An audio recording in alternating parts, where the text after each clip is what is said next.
সিলেটে দ্বিতীয় সকালে আপনাদের সবাইকে স্বাগতম। হোটেলে উঠলেই আমাদের মেইন অ্যাট্রাকশন থাকে ব্রেকফাস্ট, তাই চলে আসলাম হোটেলে ব্রেকফাস্ট করতে।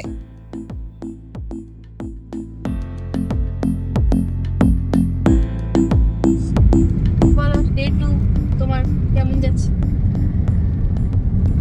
নাস্তাটা নিয়ে আমি হ্যাপি। আরে খায়া কইও কেন?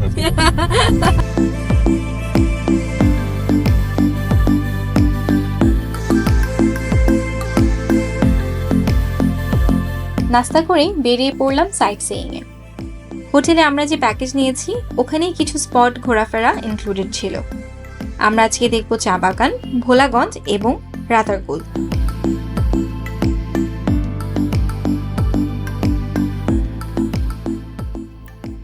এখন আমরা নেমেছি লাকাতুরা চা বাগানে।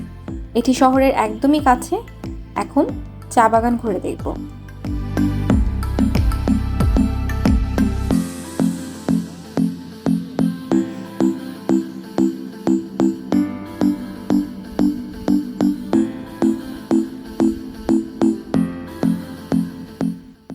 প্রায় 15 মিনিট হাঁটার পর আমরা বিভিন্ন জায়গা দেখলাম এবং বাগানের একজন গাইড আমাদেরকে ছবি তোলার সুন্দর স্পটে নিয়ে গিয়েছিল।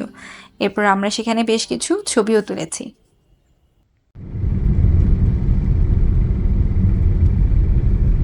ডান পাশে মালনীছড়া চা বাগানকে রেখে আমাদের গাড়ি চলছে ভোলাগঞ্জ সাদা পাথরের উদ্দেশ্যে।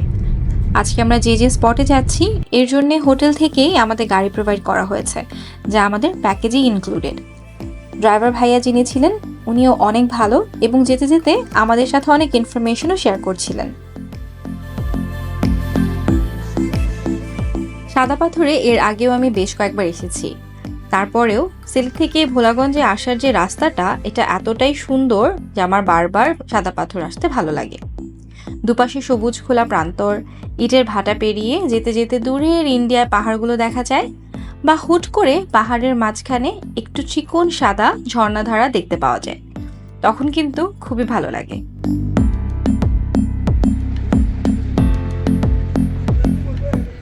চলে এসেছি সাদা পাথর।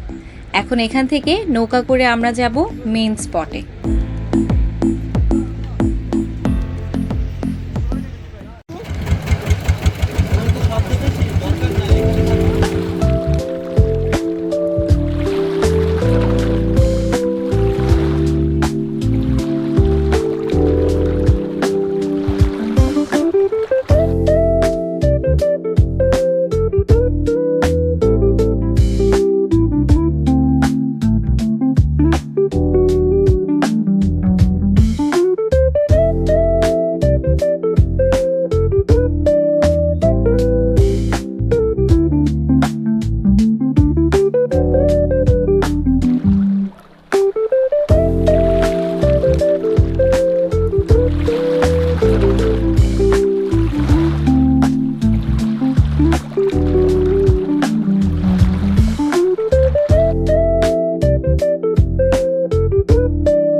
এবারে বন্যার পানিতে সাদা পাথর মসজিদের অনেক ক্ষতি করেছে। আল্লাহ তাআলার বাকিতে সৌন্দর্য হয়ে যাওয়ার সময় নেক নিয়তে যে যতটুকু পারেন একটু মেহেরবানি করে সাদা পাথর মসজিদের বন্যার ক্ষতিপূরণ করে আপনাদের তৌফিক করে যান। বোট থেকে নেমে এই জায়গায় আসতে আসতে গরমে 12টা বেজে গেছে, অথচ এই জায়গায় পা ভেজানোর পর মনে হলো এর থেকে শান্তি আর নেই।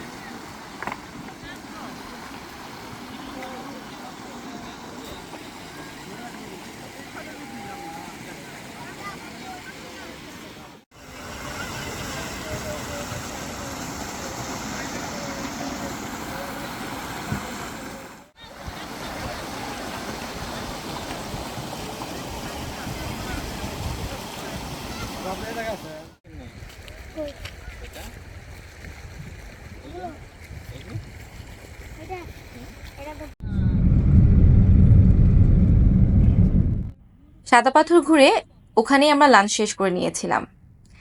এখন যাচ্ছি রাতারগুল সোয়াম্প ফরেস্টের উদ্দেশ্যে। রাতারগুলে পানি এখন একটু কম, তাই সাধারণত যেই ঘাট থেকে সবাই নৌকায় ওঠে সেই ঘাটে না গিয়ে ড্রাইভার ভাই আমাদেরকে ডিফারেন্ট ঘাটে নিয়ে যাচ্ছে। ওখান থেকে বোটে ওঠাটাও সহজ হবে। পানি যখন বেশি থাকে তখন মনে করেন নৌকার দিকে ওইটাই মনে করেন স্টার্ট। এত সুন্দর আকাশ আর রাস্তা দেখে মাথায় একটা গান চলে আসলো। নীল আকাশের নিচে আমি রাস্তায় চলেছি একা।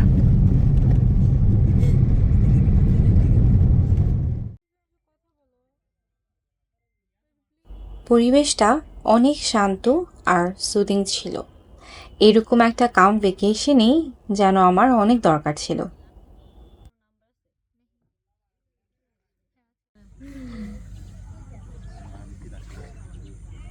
আমরা ঠিক টাইমে আছি, একটু পরে আপনার হয়ে যাবে সন্ধ্যা। এখন তো 6টার আগেই সন্ধ্যা, 5টার দিকে পুরো 5:30টায় সন্ধ্যা।